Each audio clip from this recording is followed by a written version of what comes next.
Hi everyone, it's Miss A in the library. I wanted to review a new book, Matt de la Pena, The Living.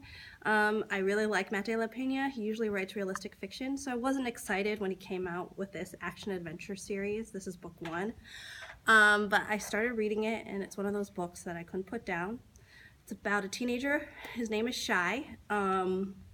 He grows up between California and Mexico on a border town.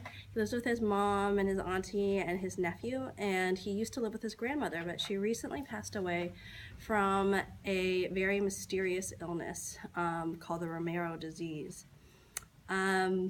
He's still grieving her death, and he decides to help out his family by getting a job working on a cruise ship for the summer where he can make a lot of money to help pay for some of the medical bill costs.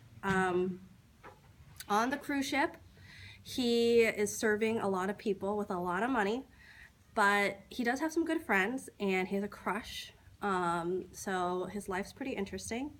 Something happens on one of his cruise runs where he actually witnesses an older man fall from the cruise and die, and it's kind of traumatized him, and he was the last person to see this man alive.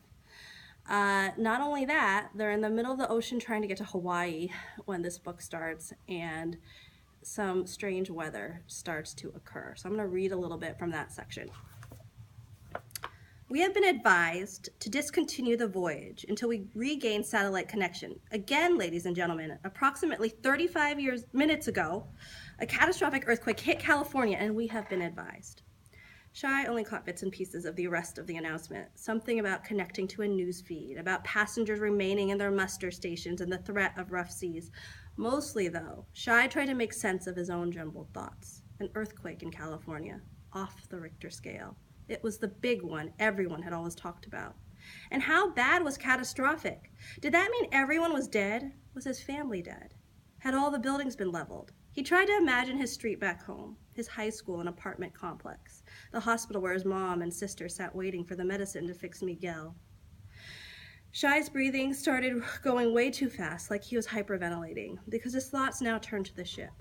All the way out here with no protection, the storm tossing them around and the waves growing, and what did the MC mean by a threat of rough seas?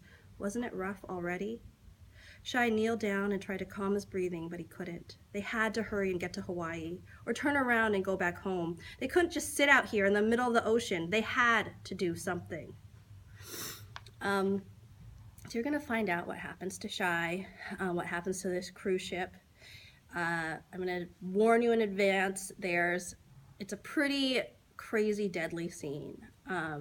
But if you like survival stories, action adventure, if you like extreme weather stories, if you want a book that's gonna keep you up at night and keep turning the pages, then you should give Matt de la Pena's The Living a try.